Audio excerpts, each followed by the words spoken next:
4.5 billion years ago, in the high-performance race to become a planet, this glistening blue sphere made it to the winner's circle.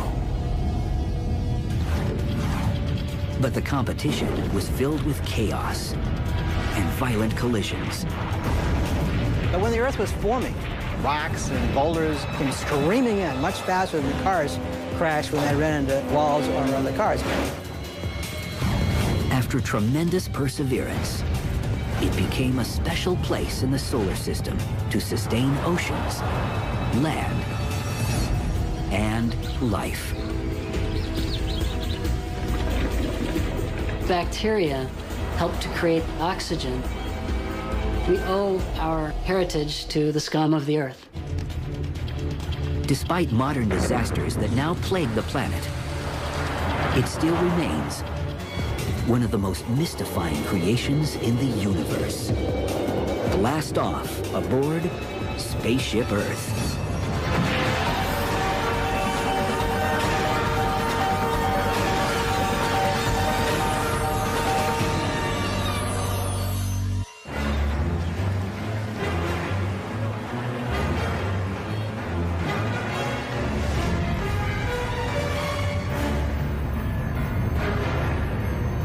Suppose extraterrestrials truly exist and want to tour planet Earth. They'd be in for the ultimate cosmic vacation. Earth, whose name may go back to the Greek word aras, meaning ground, is the third terrestrial planet from the Sun.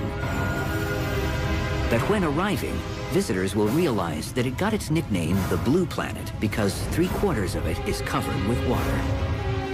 And vacationers will see that Earth is the only planet in our solar system where humans or advanced life exists. If you can breathe our oxygen-rich atmosphere or breathe underwater, Earth can be explored without a protective spacecraft and spacesuit. But tourists will need to adjust their watches. It takes 365 days for Earth to orbit around the Sun. And each day is 24 hours, which is the amount of time it takes the planet to rotate around its axis once. Despite travelers' warnings about deadly storms and civil wars, Earth is a relatively safe adventure destination.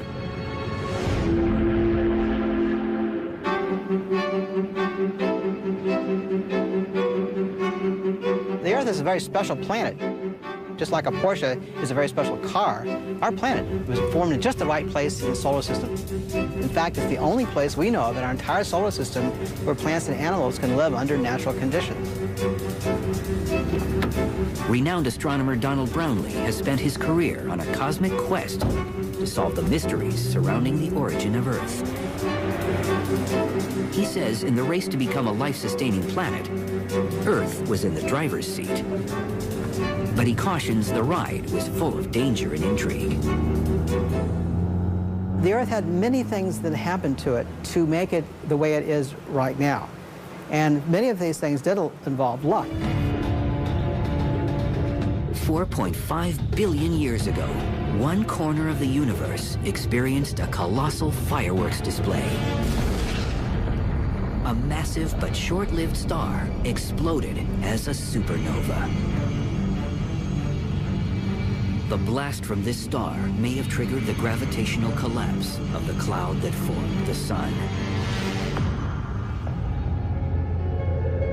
Shortly after the Sun formed, you had a lot of material orbiting around the Sun. And this was microscopic stuff, ice particles, dust. A lot of it wasn't unlike the lint that comes out of your dryer. And it began to kind of stick together in little clumps. And eventually, some of these pieces became more like sand, little pieces of silicate mostly, and it began to stick together, and you begin to get little rocks, little boulders. As the boulders grew larger, so did the collisions. As two objects impacted, gravity held them together.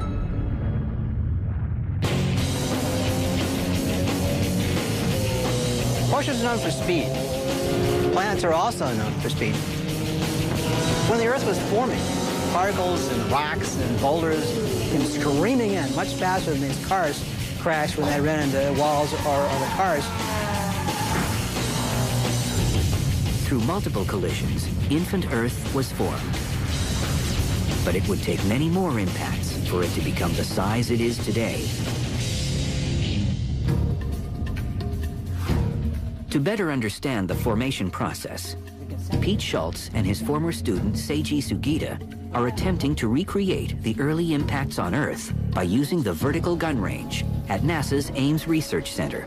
It's a warehouse-sized room housing a massive light gas gun, which looks more like a ballistic missile. The vertical gun launches projectiles at specified targets inside a vacuum chamber. The fact that this gun can load up in a different angle makes it really realistic in terms of comparison to what happened on the surface of Earth about 3.5 billion years ago. So we're going to fire this tiny quarter-inch aluminum sphere into the chamber. And we use this because it has about the same density as an asteroid entering the atmosphere of the Earth. So it's going to slam in around 3 miles per second, about 10 times the speed of the bullet. It's going to be smashed to smithereens. The vertical gun will shoot the aluminum bead into the vacuum chamber filled with atmospheric gases. There, it will impact a sandy mound resembling early Earth's surface. We're in a vacuum chamber that will be putting back in a gas that will simulate what the early Earth must have looked like.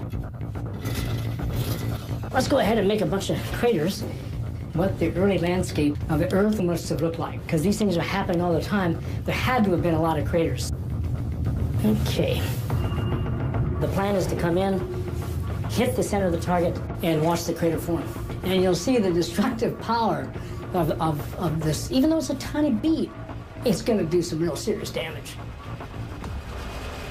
Can you believe anything would survive? High-speed cameras will document the impact. Schultz and Sugita nervously watch a monitor located outside the gun range. This is the part that kills me. It's like this moment before the storm. From a secure control room, an engineer flips several switches. Okay, here we go. Schultz and Sugita mix science with a little superstition. Cross our fingers, cross our legs, cross our hands. Okay.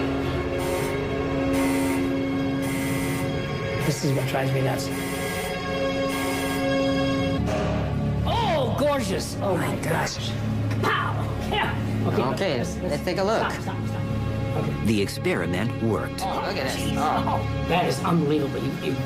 If we imagine this on the Earth, Yeah? these would be clouds that would be rolling at velocities that would be comparable to tornadoes. Right, or even higher. Even higher. Yeah. Let's see what happens. The video taken reveals a frightening and realistic picture of what happened on early Earth. That's a brilliant wake. Okay, let's go. Enough. Oh man, jeez. Oh, that is absolutely gorgeous. That did some serious damage.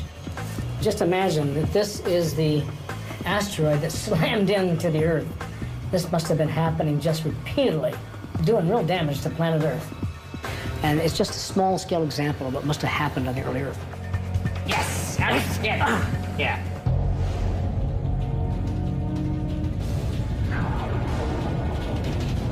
Some of the objects blasting into infant Earth were over 300 miles in diameter.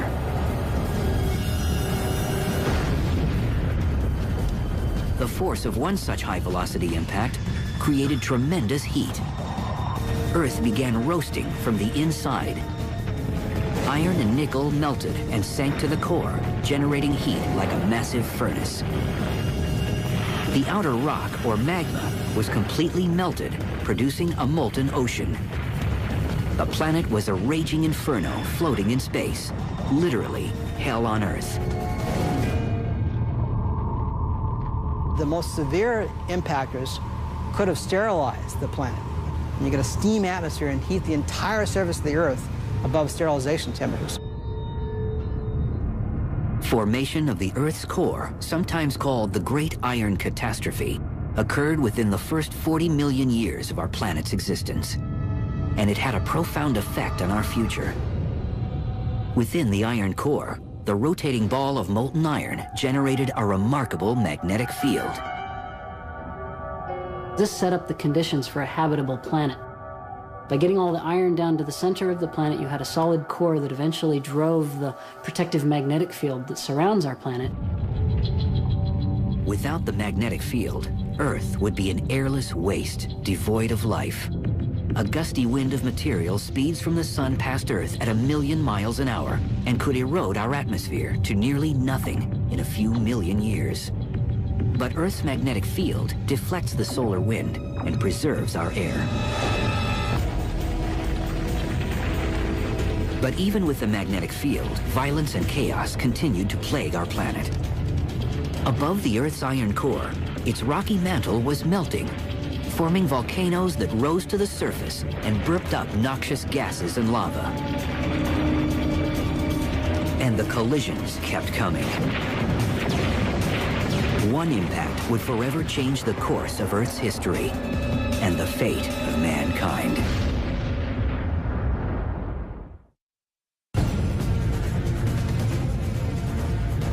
About 50 million years after the Earth began forming, it experienced a collision that would steer it in a new direction. An object the size of Mars slammed right into Earth, which was already 80% of its total size. The explosive impact melted both the planet's outer layers and fused the two together to form a larger Earth. Some molten debris that didn't blend together coalesced to shape our moon.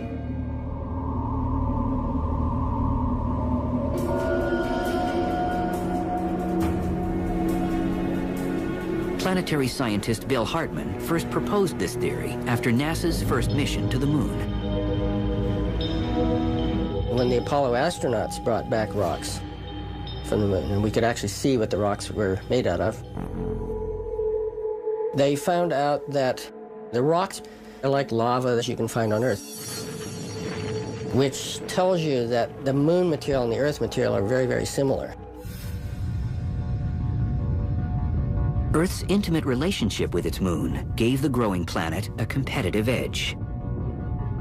The moon is what causes the seasons, because some parts of the year the North Pole is tilted toward the sun, and later on the South Pole is tilted toward the sun. The moon holds that tilt steady. The various gravity forces that are exerted tend to act in a way that holds that steady. After the epic collision, which created our moon, our planet was over 90% of its total mass. The planetary formation process involved almost a biological competition of many bodies bashing into each other at very high speeds.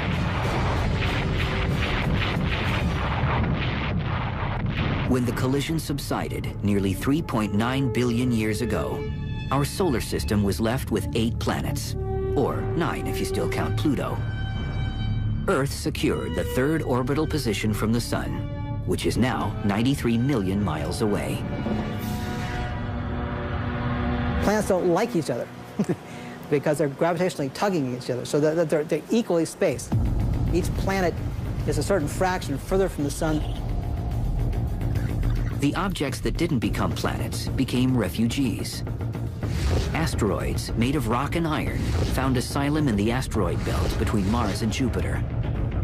Comets composed of ices, dust, and rock sought shelter in the Kuiper belt just beyond the planet Neptune. Others migrated to the Oort cloud over 1 trillion miles from Earth.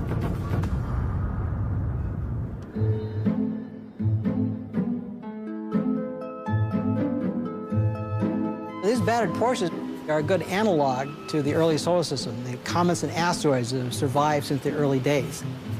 And like these cars, which are kept here for their parts, we can also go to comets and asteroids for vital parts that have been stored since the formation of the solar system.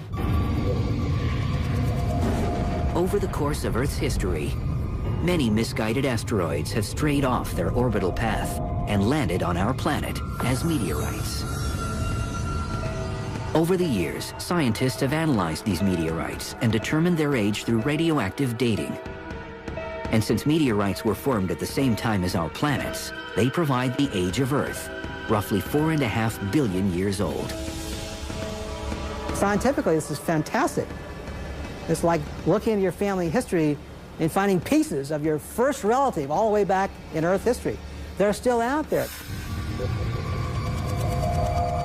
Asteroids and comets may also shed light on the origins of water on our planet.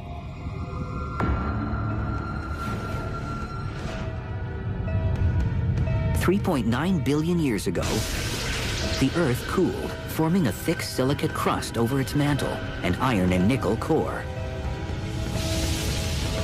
Warm liquid soon covered the planet's surface, except for a few volcanic islands dotting the globe.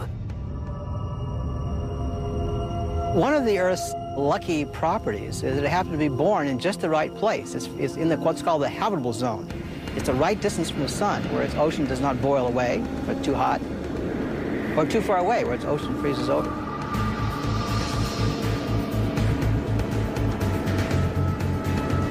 But where did Earth get all this water? One view is that water came from volcanoes, which have been around since the early formation of Earth. Volcanoes spewed out massive amounts of steam into the atmosphere. When the Earth cooled, volcanic steam condensed into rain and thereby supplied the planet with water. But where did the steamy water emitted from volcanoes come from? Volcanoes basically recycle material from melted rock in the mantle of the Earth, including water. But that's not really new water, in the sense that it was there before in the oceans and is coming out again for the second time.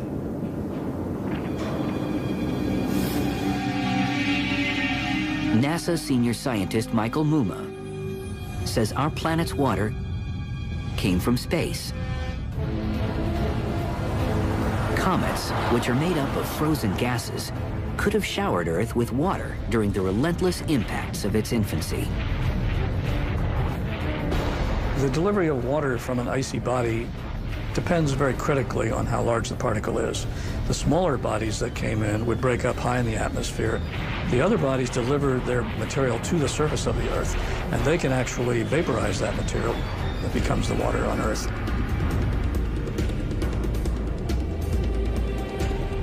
Muma is trying to determine if cometary water is made up of the same ingredients as our planet's water.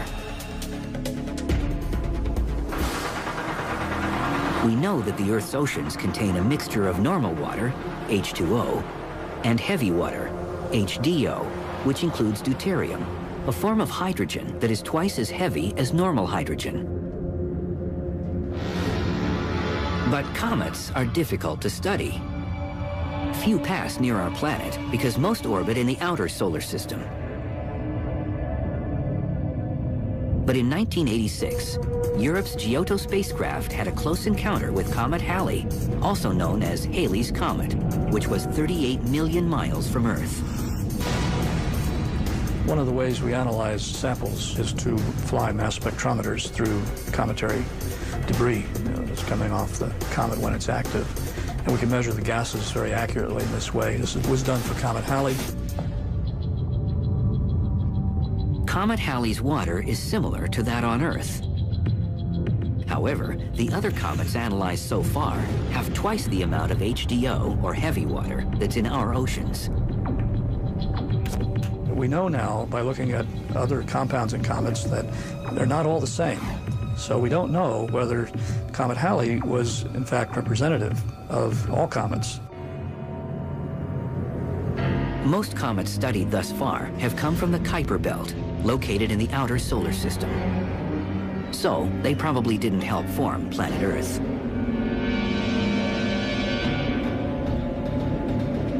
But the Gemini North Telescope in Hawaii recently discovered comets in an unlikely place.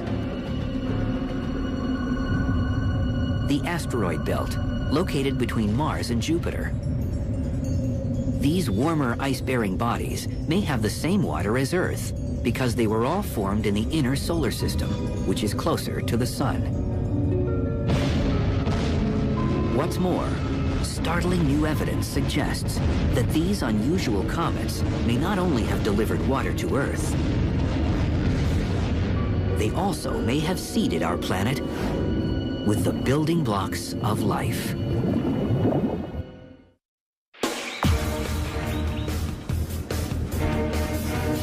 The origin of life.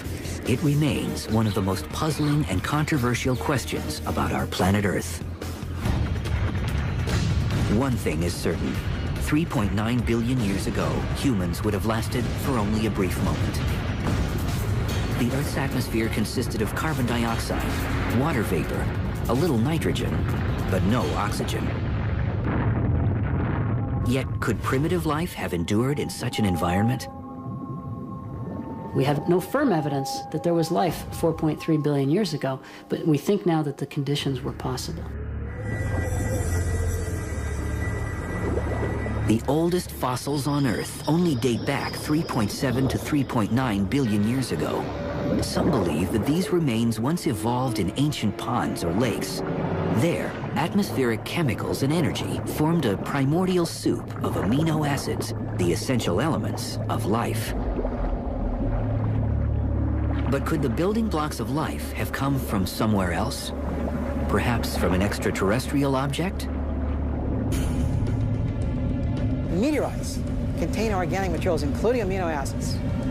They were formed somehow in the early solar system. So there is this delivery of organic material from space. But if asteroids and comets gave the building blocks of life a space shuttle ride to Earth, how did they survive the high-velocity impact?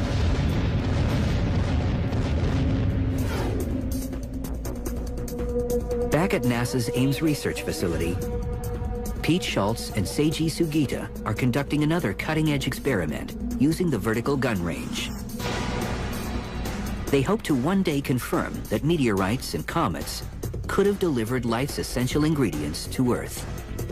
And one of the things we are trying to look at, what is the survival of some of these building blocks? Can they be delivered to the Earth that would help seed a planet so that conditions for life could begin to exist? Comets and asteroids probably brought essential ingredients for origin of life to the surface of Earth. The impact probably made the surface environment much more favorable for life.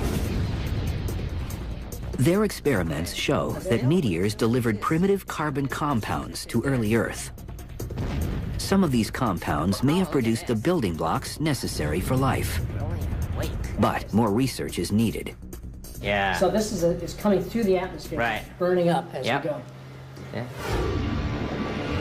Still, many scientists agree the first life forms were single-celled organisms that lived in the oceans. And today, biologists are digging up the descendants of our earliest known ancestors in some of the most uninhabitable places on Earth. If you have a big Cadillac today as modern life, ancient life was more like a bicycle. There are no remains of these organisms other than their chemistry. And I think it's important to keep in mind that for the first 2 billion years of this planet's living history, it was all microbial. Professor Ken Nielsen is a bona fide microbe hunter. He scours the planet for the tiniest forms of primitive life that still exist today. The earliest Earth was full of hydrogen, was full of hydrogen sulfide, had a lot of methane, some carbon dioxide. It was a place full of energy. The microbes exploited virtually every niche on this planet for energy. Some have dubbed these early life forms extremophiles or thermophiles, organisms that can live in extreme environments. Let's say there was a massive meteorite that hit the Earth, and the temperature of the Earth went up 40 degrees. Well, that would be just perfect for these extremophiles. One of the things we know, for instance, is that the, quote, oldest organisms, the ones that are nearest to the last common ancestor, are all thermophilic organisms. And you could say, well, that proves that life evolved at high temperature. Descendants of these hot-blooded organisms can be found today, and they can live at temperatures of 230 degrees Fahrenheit. If you want some so-called thermophiles, then you go to Yellowstone and you see these bubbling lakes and cauldrons of smelly water. And for years, people assumed they were sterile, but they're full of life, okay? And all these organisms adapting to that extreme. Modern-day extremophiles may prove that life could have survived and adapted under the extreme conditions on Earth during its turbulent infancy. But how could single-celled microbes transform into complex life? Approximately 3 billion years ago, primitive life soaked up energy from the sun. Underwater microbes formed a green pigment called chlorophyll. This enabled them to trap sunlight and produce a chemical reaction which converts carbon dioxide and water into food. This process, called photosynthesis, led the way for bacteria to multiply into one of Earth's earliest structures, cyanobacteria, formerly called blue-green algae. Cyanobacteria injected vast amounts of free oxygen into the water and air and sparked the oxygen revolution. All of a sudden, life divided into two groups. One that ran away from the oxygen and hid in the anaerobic part of the world, and the other that started using the oxygen as a great energetic advantage, and then could evolve, I think, to be much bigger and perhaps to evolve much faster. One thing is for sure, when the cyanobacteria got this ability, they outcompeted everybody else.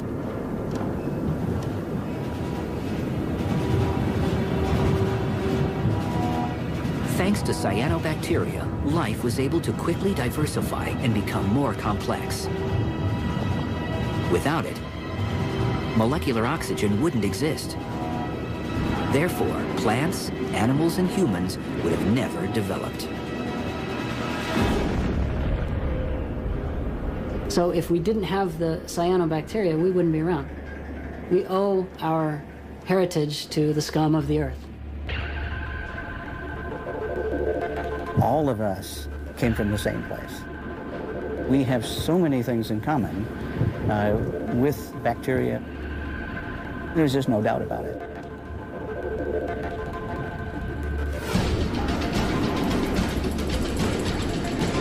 The Mojave Desert near Death Valley in Southern California appears void of life. But below the surface of this dried lake bed, mankind's ancestors thrive.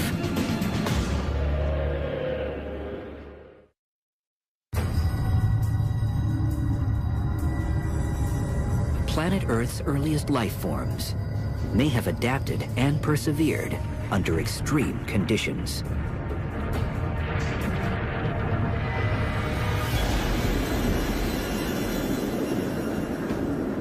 Today, in the parched and barren Mojave Desert in Southern California, geobiologist Ken Nielsen is searching for the secrets to life. He's discovered that modern microbial organisms also thrive in some inhospitable places. What you see when you glance at this environment are a bunch of what appear to be tunnels or mounds here. And these are made from the gases produced by the microbes living in this mudflat area. If we were to take water and rehydrate this piece of dirt and put this under the microscope, it would be rife with abundant microbes swimming everywhere. And this is the life cycle in the salt flat, all of which we call extremophiles, and which eke out an existence in a mudflat like this. Microbes reign supreme for much of Earth's history. They revolutionized the planet and paved the way for a myriad of sophisticated species. But it was land that gave life a new home. It's believed the emergence of landmass began roughly 4 billion years ago. Plate tectonics created heat and pressure that produced rock lighter than the ocean floor. it ultimately floated and accumulated, creating continents that would change in size and shape over time. The presence of vast continents would enable Earth to sustain its most distinctive component: complex life. After 2 billion years of planetary and biological evolution, the first plants and animals emerged from water onto land. But it would take hundreds of millions of years before humans evolved. And once man claimed dominance over the planet, Earth would never be the same.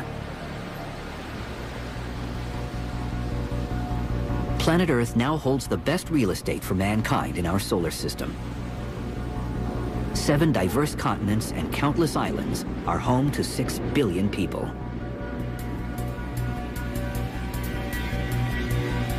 Yet, remarkably, most of Earth's existence thus far has been without humans.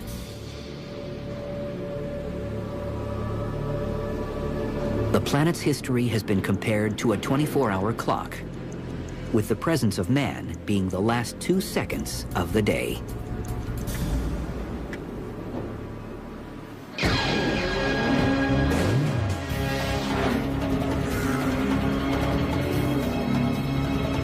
We're driving around the track now at a relatively modest speed, and this car handles very smoothly, a very controlled ride.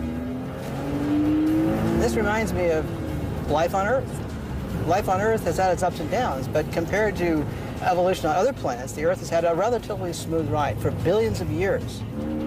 That's why life has flourished here.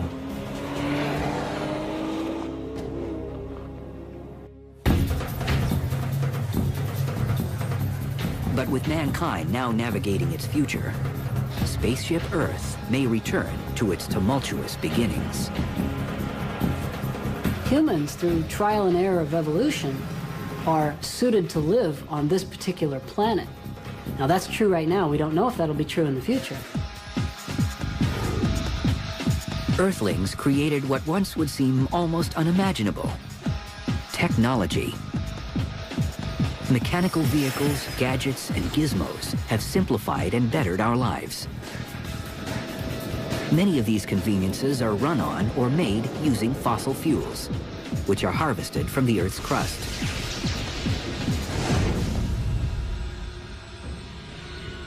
But over the last 100 years, our innovations have gotten us into planetary trouble.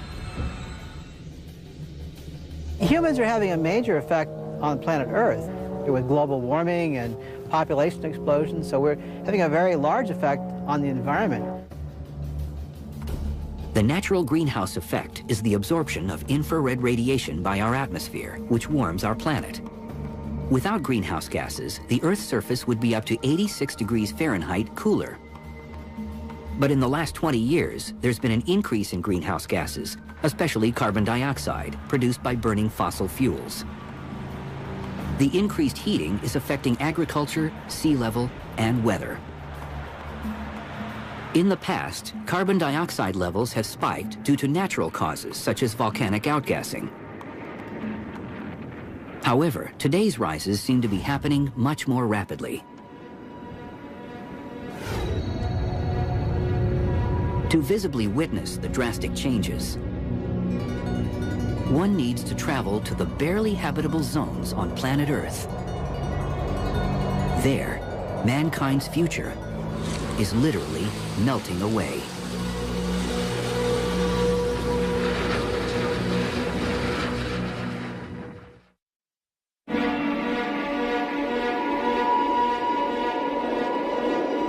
The Earth's north and south poles are known as the cryospheres, regions blanketed with snow and ice. They help regulate climate temperature and water levels around the globe. NASA senior scientist Waleed Abdullati investigates the frozen parts of our world. The feeling of being on the ice is amazing. It's pristine. In places, probably my boots have been the first to touch the ground there. It's very humbling. You know, you stand there and it's so vast. and impressive. But in the last century, scientists like Dr. Abdulati have personally witnessed Earth's ice shrinking. The reason? Ice and snow are white. They reflect sunlight and cool the planet. By contrast, the open oceans absorb sunlight, which heats the globe.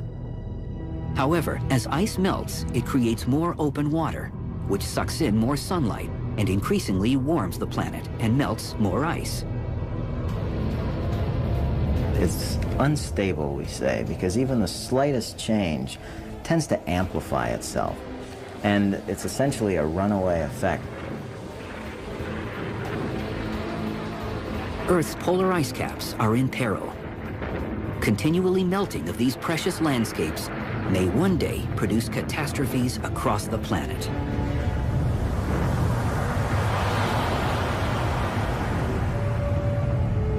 At the South Pole, the continent of Antarctica holds 70% of the world's fresh water. Ice shelves surrounding the continent hold back ice like the Hoover Dam, but they are weakening. After 12,000 years of solidity, the Larsen B ice shelf collapsed in just 5 weeks. At the North Pole, some predict that the Arctic Ocean will be ice-free during the summer in the next 40 to 60 years. What's causing the warm temperatures, certainly there's an element of natural variability, but there is also a human contribution.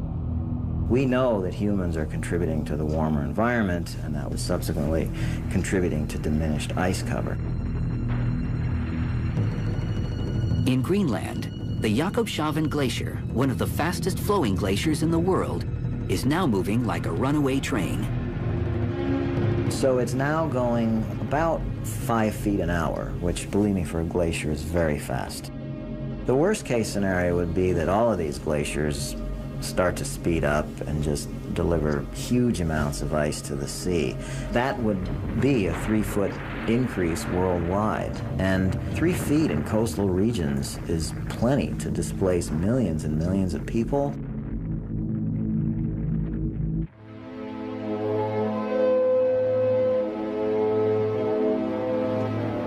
Although humans may be able to stabilize man-made pollutants, it might take decades. At the same time, there are natural processes at work that might determine mankind's fate. The planet's going through its own evolution. What we do on the planet affects us. It doesn't affect the planet. So we may muck up in the atmosphere for a few thousand years of global warming and so forth, but this is actually just a blip. It's an important blip to us, but it's not necessarily a blip in terms of planetary evolution.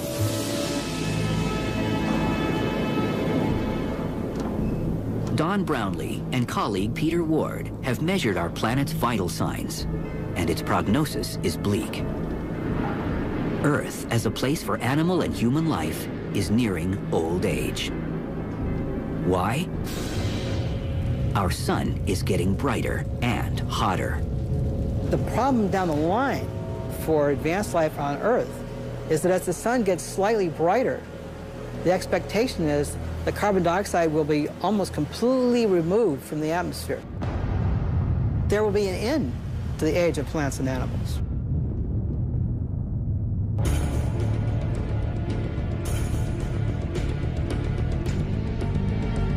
Humans could die out 500 million years from now due to the brightening of the sun.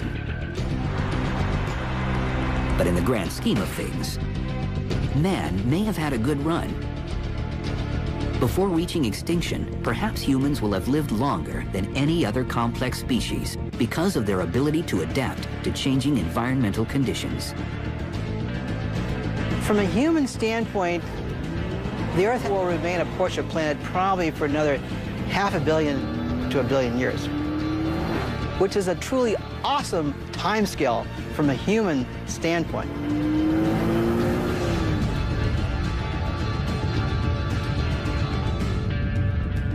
As Spaceship Earth maneuvers through uncharted waters, humankind can reflect on the planet's awesome achievements and steadfast survival in the tough neighborhood called the universe.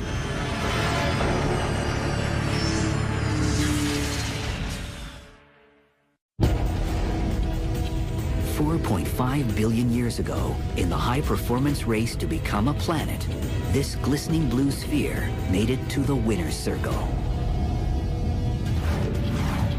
But the competition was filled with chaos and violent collisions. But when the Earth was forming, rocks and boulders came screaming in much faster than cars crashed when they ran into walls or other cars. After tremendous perseverance, it became a special place in the solar system to sustain oceans, land, and life. Bacteria helped to create oxygen. We owe our heritage to the scum of the Earth. Despite modern disasters that now plague the planet, it still remains one of the most mystifying creations in the universe. Blast off aboard Spaceship Earth.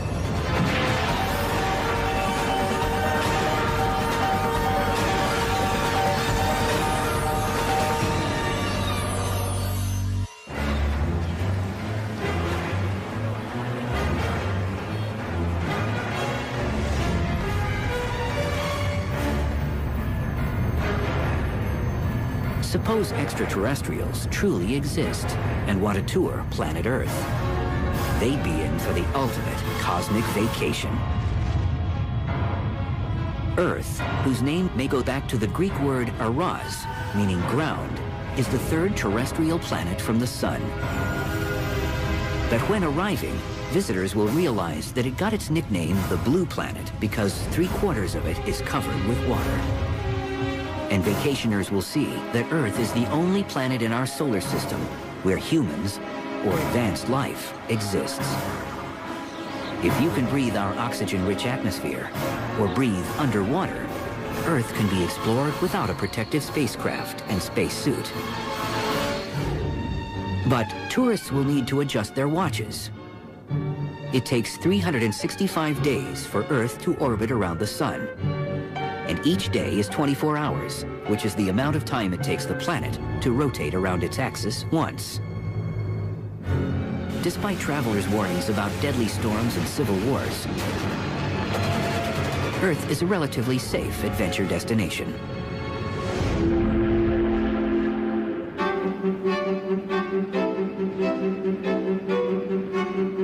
The Earth is a very special planet. Just like a Porsche is a very special car, our planet was formed in just the right place in the solar system.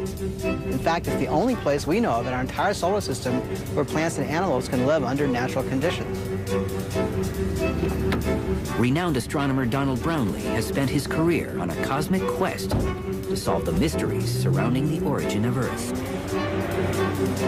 He says in the race to become a life-sustaining planet, Earth was in the driver's seat.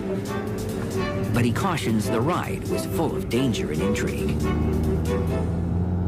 The Earth had many things that happened to it to make it the way it is right now. And many of these things did involve luck. 4.5 billion years ago, one corner of the universe experienced a colossal fireworks display. A massive but short-lived star exploded as a supernova. The blast from this star may have triggered the gravitational collapse of the cloud that formed the Sun. Shortly after the Sun formed, you had a lot of material orbiting around the Sun. And this was microscopic stuff, ice particles, dust. A lot of it wasn't unlike the lint that comes out of your dryer. And it began to kind of stick together in little clumps.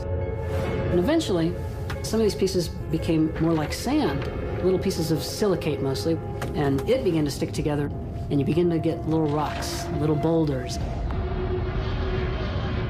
As the boulders grew larger, so did the collisions. As two objects impacted, gravity held them together.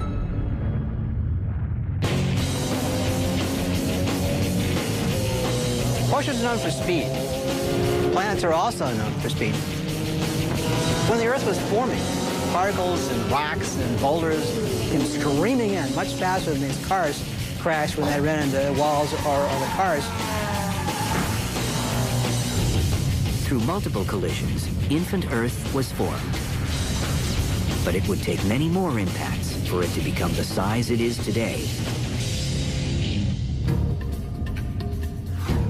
To better understand the formation process, Pete Schultz and his former student Seiji Sugita are attempting to recreate the early impacts on Earth by using the vertical gun range at NASA's Ames Research Center. It's a warehouse-sized room housing a massive light gas gun, which looks more like a ballistic missile.